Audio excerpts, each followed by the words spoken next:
যতদূর চোখ যায় শুধু সবুজ আর সবুজ। দৃষ্টির শেষ সীমানাটাও ঝাপসা হয়ে গেছে, কিন্তু সেখানেও সবুজ রঙের একটা আভা ঠিক স্পষ্ট হয়ে ফুটে আছে। এই সবুজ রং হচ্ছে প্রকৃতি, উর্বরতা, নতুন জীবন, তারুণ্য, সমৃদ্ধি এবং শান্তির প্রতীক। কি নেই এই সবুজের মধ্যে? সব কিছুই আছে।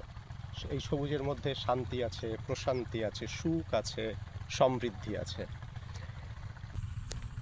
একটা জিনিস লক্ষ্য করে দেখবেন যে আমরা শহরে যে এই এত হাজার হাজার মানুষের ভিড়ের মধ্যে, এত কর্মব্যস্তময় জীবনের ভেতরে যে এত ব্যস্ততার মধ্যে থাকি, এত মানুষের মাঝেও থেকেও মাঝে মাঝে কিন্তু আমাদের খুব একাকী মনে হয়, নিজেদেরকে খুব অসহায় বোধ করি আমরা। আবার সেই অসহায় বোধটা নিয়ে, সেই একাকিত্ব বোধটা নিয়ে আমরা যদি এই সবুজ মাঠের এই পরিবেশে এসে একাকী যদি বসে থাকি, খেয়াল করে দেখবেন কোনোভাবেই আমি আমি আপনাদেরকে মানে জোর দিয়ে বলতে পারি যে কোনোভাবে আপনার মধ্যে সেই একাকিত্ব বোধ বা সেই অসহায়ত্ব বোধটা থাকবে না। আপনার মধ্যে কোনো দুঃখ, কোনো দুশ্চিন্তা কিচ্ছু থাকবে না।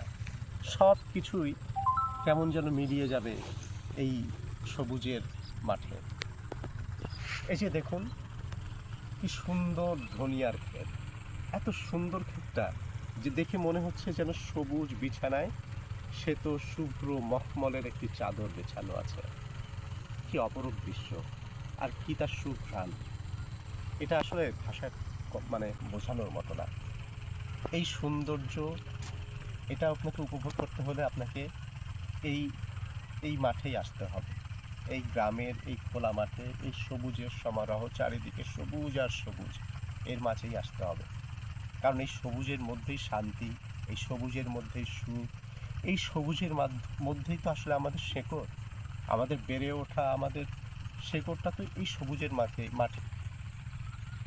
এজন্যই তো বলি, সবুজেই ভরে থাক, সবুজেই বেঁচে থাক, এই বাংলার গ্রাম, এই বাংলার প্রাণ।